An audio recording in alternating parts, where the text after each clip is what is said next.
Fadzai Mahere auya nemubvunzo akati andinzwisisi kuti chii chinenge chiitika munyika yeZimbabwe. Noda kuti ari kuona kuti hapana fairness, noda kuti aiwa vanhu vari kuaccuse vachisungiwa havana mhosva asaona wiki inochivhayo, aiwa vachitobatwa neevidence vanongoalawiwa kuti varambe vachiruma vachifamba ita zvavanoda. Sabeda mashoko atakuona Fadzai Mahere munomuziva anoadvocata ndokuti bva subscribe like otina on the bell icon. Anouya paendo pake muzara nhasi onyora chiti good day ethnic mangwana. Why is there such a big difference between the way at police Zimbabwe treat accused persons who are affiliated to ZANU-PF official and those thought to be opposition?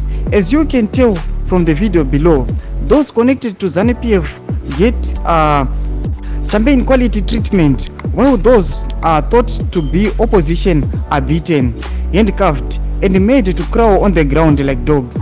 Does the state not take the view that all persons are equal before the law as set out in the constitution? We need new leaders. Mashoko acho kapana pana Fadzai Mahere achiti aiwa hazvi make sense kuti vakomana vanhu vanongobata veCCC vasangana mhosva but vanonzi fambai nemabvi vachirohwa vamwe vachivhunika maoko nemakumbo, asi vanhu vanyatso kubata kuti vakasquander mastate funds netaxpayers money, vanhuvo vanongonzi aiwa tozokuinterviewa tozokushedzai. Mashoko anonyorwa naFadzai Mahere aya chipotitsai mafungiro enyu mati kudii pamusoro pemashoko ake. Wapinda comment section medu mutidze mafungiro enyu, musawana kusubscribe, kulike, chinotina on the bell icon.